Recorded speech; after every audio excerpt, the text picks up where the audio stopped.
கமல் அவர்கள் செஞ்ச இந்த செயல் தான் இப்ப சோசியல் மீடியால பரவலா பேசப்பட்டு இருக்கு. அத பத்தி இந்த வீடியோல நம்ம இப்போ தெளிவா பார்க்கலாம். நம்ம எல்லாருக்குமே தெரியும் பிக் பாஸ் சீசன் 7 ரொம்ப விறுவிறுப்பா போய்கிட்டு இருந்த ஒரு ஷோ. இன்னைக்கு நம்ம எல்லாருமே மிஸ் பண்ணிட்டு தான் இருக்கோம். ஆனா தினந்தோறும் ஏதாவது ஒரு விஷயத்த கேள்விப்பட்டுட்டு தான் இருக்கோம். என்னதான் உள்ளுக்குள்ள நிறைய சர்ச்சைக்குரிய விஷயங்கள் நடந்துட்டு இருந்தாலுமே பிக் பாஸ் சீசன் 7 இன்னைக்கு நீங்காம மக்கள் இடையில அதிகப்படியா பேசிக்கிட்டு தான் இருக்கு. முக்கியமா சொல்ல போனா வைல்ட் கார்டு என்ட்ரில உள்ள வந்த அர்ச்சனா அவர்கள் மக்கள் மனசுல நீங்காம இடம் பிடிச்சு டைட்டில் வின்னர் கப்பலை ஈஸியாவே தூக்கிட்டு போயிட்டாங்க.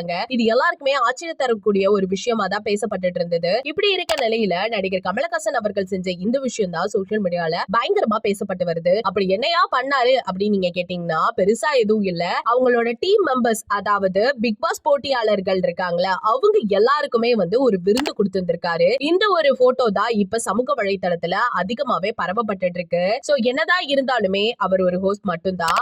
அந்த வேலையை மட்டும் பார்த்துட்டு இவர் தாராளமா போயிருந்திருக்கலாம். பட் பிக் பாஸ் கண்டஸ்டன்ட் எல்லாருக்குமே இவர் சூப்பரான விருந்து கொடுத்திருந்திருக்காரு. அது மட்டும் இல்லாம எல்லாருக்கூடயுமே இன்னைக்கு நட்பு உணர்வோட பழகிட்டு இருக்காரு அப்படின்னு சொல்லியே ஆகணும். அது மட்டும் இல்லாம பிக் பாஸ் கண்டஸ்டன்ட் என்னதான் உள்ளுக்குள்ள நிறைய சர்ச்சைக்குரிய விஷயங்கள் பண்ணிட்டு இருந்தாலும், உள்ள சண்டை இதெல்லாம் போட்டு இருந்தாலுமே வெளியில அவங்களோட பாண்டை இன்னைக்கு கண்டினியூ பண்ணிட்டு தான் இருக்காங்க. சோ இதெல்லாம் கேட்கும் பொழுது ரொம்ப சந்தோஷமா இருக்கு. இந்த விஷயத்தை பத்தி நீங்க என்ன நினைக்கிறீங்க அப்படிங்கிற உங்களோட கருத்துக்களை நம்ம கமெண்ட் செக்ஷன்ல ஷேர் பண்ணிக்கோங்க. இது போல பல வீடியோஸ் பார்க்க நம்ம சேனலை சப்ஸ்கிரைப் பண்ணி வச்சுக்கோங்க.